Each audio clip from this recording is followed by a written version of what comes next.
To begin with, Kaveh, the health issue around the world, we're seeing health systems being blocked up by chronic illnesses, elderly patients, for example. And on the other hand, we're seeing this world emerge where Apple are saying, well, you wear a watch and suddenly all your problems may go away because we're working with some institutes like the Mayo Institute, for example. In terms of your views on where we're at today in terms of health technology and how that merges with new trends like big data and the Internet of Things?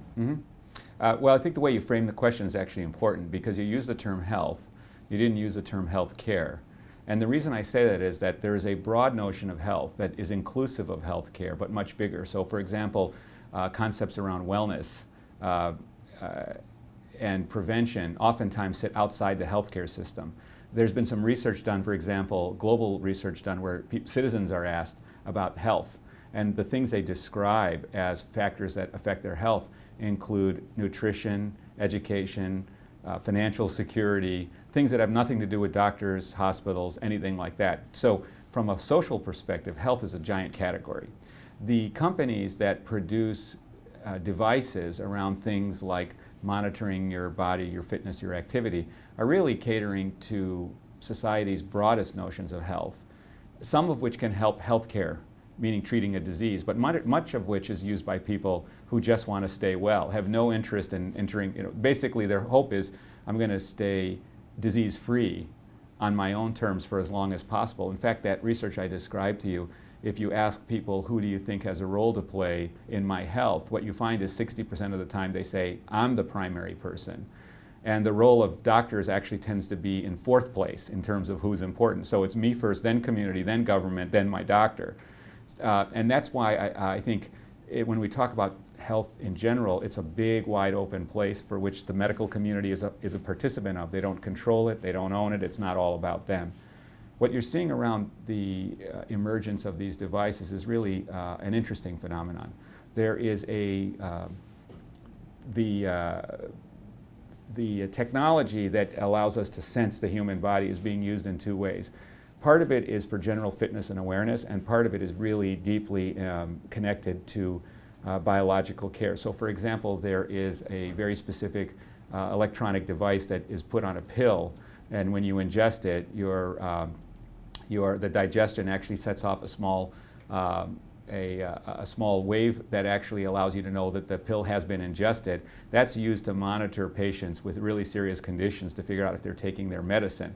But then you've got the Apple Watch on the other side, which a healthy person might wear to monitor sleep or activity and have no input to a doctor. Really interesting innovations going on the consumer side in terms of wearability. But those companies have really not wanted to enter into healthcare because in order to enter into healthcare, they have to become regulated devices. Once they have an intended use and they market an intended use to diagnose or treat illnesses, there's a significant commitment they make, which is not the business they're in. On the other hand, you have traditional medical device manufacturers, and they have really been worried about and have figured out how to meet all those expectations, but they've struggled to get the elegance and the wearability that you see on the device side. And so there's a phenomenon that we have written about, we call it the colossal clash, and it's basically the device companies want their devices to be more consumer friendly, and the wearable companies want to figure out how to access the healthcare system but are afraid of regulation.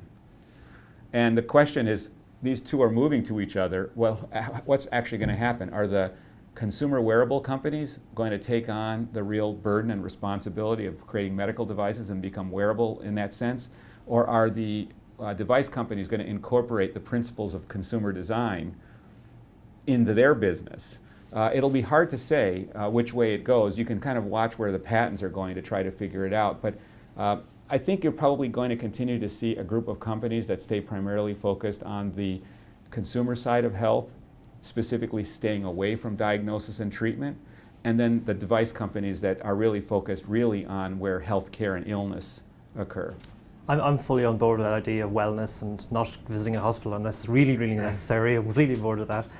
But in terms of like how governments and states should be organising themselves, like here you have this tsunami of devices coming at you.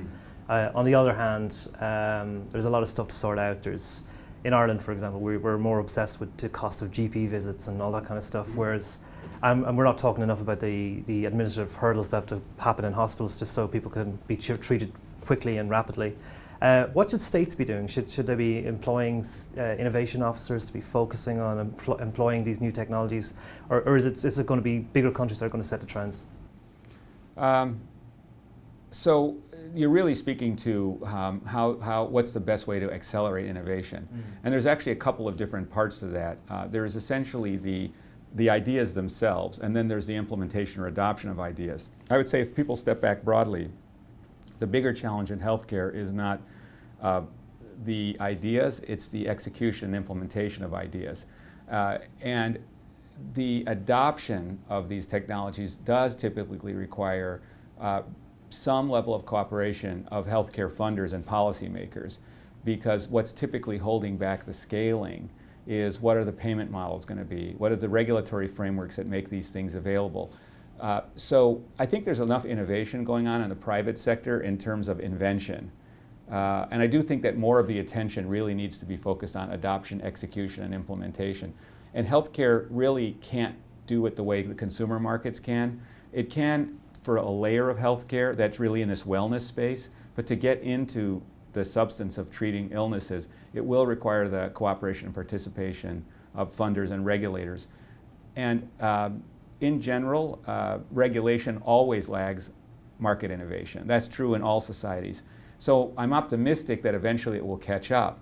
The reason it typically catches up, though, is its pressure from consumers who have basically lost patience with waiting for these things to become available and put pressure on the legislative system to somehow respond.